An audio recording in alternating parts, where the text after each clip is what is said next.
Hi guys! So day off ko today and isasama ko kayo sa buong araw na hindi ako gumagala. So a day of my life kapag day off ko. Ayan. So update. So minute ko siya kasi nga nagpapatugtog ako dyan and feel ko yung sarili ko kapag mag-isa lang ako sa bahay. Kapag kasi Sabado, 9 pa lang umaalis na yung amo ko kasama yung bata tsaka yung amo kong lalaki kasi nga mayroong swimming yung bata. So pag ako lang na alam naman nila na nandyan ako sa bahay. So ayan, ganyan lang yung ginagawa ko. Pag giling-giling lang ako yan. Ayan, tapos wala akong ginagawa. Nagsa-sound trip. Ayan, sinisipa-sipa ko yung teddy bear ko na yan. Kung ano-ano na lang yung maisipan ko kapag lumalabas ako ng kwarto kapag holiday ko is minsan 12 or 1 na ng hapon. And dyan lang ako. Ayan, yung mga gamit-gamit ko dyan. Nagkalat yan sila dyan. And ayan, yung view sa labas. And maliwanag na dyan sa kwarto ko. Kasi gusto ko lang talaga humiga.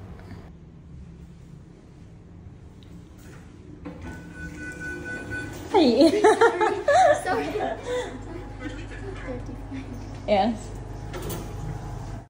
So, yung babae sa escalator is baguhan lang siya and pupunta siya sa labas. So, 3rd floor pa siya dadaan. Doon pa siya mismo pupunta sa may counter. Yung parang front desk ng building. So, sabi ko sa kanya, sumama siya sa akin kasi may daanan sa likod na diretso ka na agad sa labas. So, ayan, punta ako ng 7-Eleven kasi nga magbabayad ako ng utang and dalawa yung bangko na babayaran ko. Kaya, ayan, lahat ng sahod ko napunta. Ayan, bayad na ako sa 2 bangko. So, ayan. And diretso na ako doon sa may Dragon Center kasi kakain na ako. So, ayan yung building namin. Yan, yung mataas na yan.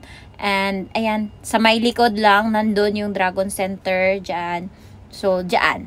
Tuturo ko. Yan. Tas, dyan ako kumakain and tumatambay. Nagsha-shopping din kasi marami ding mga store dyan. Baleno, lahat-lahat ng mga store. Adidas. Ayan, dyan. Malaki kasi yung mall din na yan.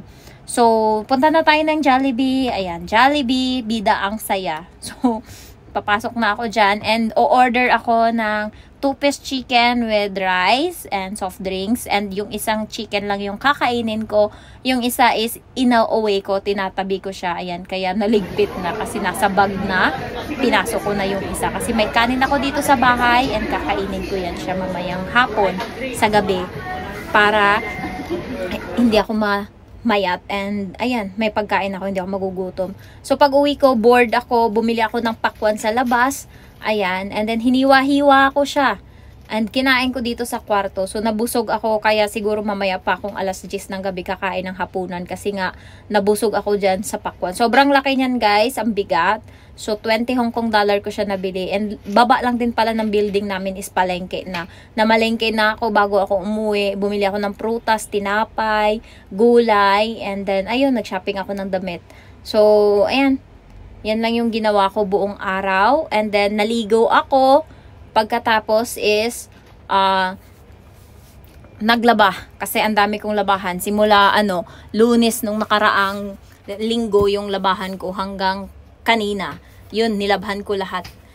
And, sobrang pagod. Siguro habang naliligo ako is, naglalaba ako. Para yung damit na sinuot ko, is malabhan ko na siya. So, empty ngayon yung labahan ko doon. Wala akong labahan. So, bukas pa ako magkakaroon. So, ganun yung technique ko kapag wala akong ginagawa. Kapag holiday ko, dito lang ako sa bahay, higa-higa. Nag-YouTube ako, ayan, nag-video, nag-e-edit, lahat na guys. And chinecheck ko yung sarili ko kung healthy pa ba ako, kung okay pa ba yung self ko. Kasi, 'di ba, minsan yung mapag-isa ka and doon mo maramdaman or umatake yung mga anxiety. So, okay pa naman ako, natutuwa pa naman ako sa sarili ko kahit na mag-isa lang ako dito and hindi ako yung nagdadrama or umiiyak, kaya naho-homesick. So, awa ng Diyos, hindi ko naranasan. So, ayan, naghihiwa-hiwa lang dyan ako. And nag-enjoy ako kasi kahit na dyan sa kusina merong CCTV, wala namang pakialam yung amo ko. Basta hindi ako nagnanakaw or anong ginagawa. Basta kumakain lang ako, wala naman akong ginagawa. So, okay lang yan sa amo ko. Ilang beses ko na yan ginawa. And basta lahat ng mga ginamit ko is itatapon ko kung ano man yung nandyan. Yung mga kalat ko, linisin ko.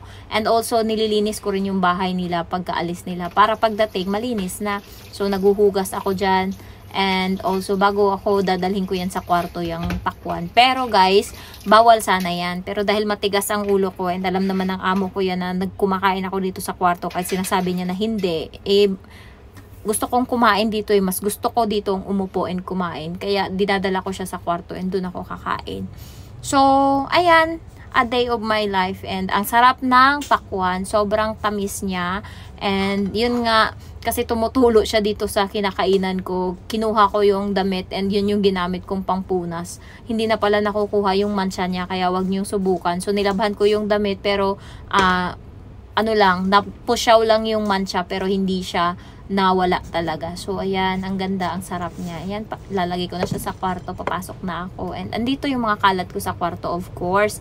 Nagkalat yan dyan yung mga pinamili ko. So, nahulog pa yung pakwan. And here I am, guys.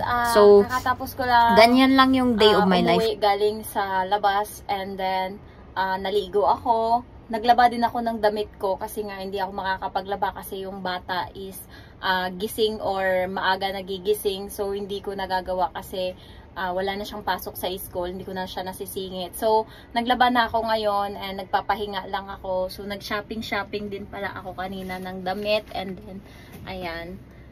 Pagtapos is, ayan, uupo na ako dito. Ganito lang matatapos yung day off ko kapag wala akong ginagawa or wala akong gala. So, lalabas lang ako, bibili ng pagkain, prutas, ganyan. And then, uuwi na ako sa bahay, mag-aasikaso ng sarili ko, and then papasok na ako sa kwarto. So, dito na ako hanggang mamaya, hanggang matulog ako.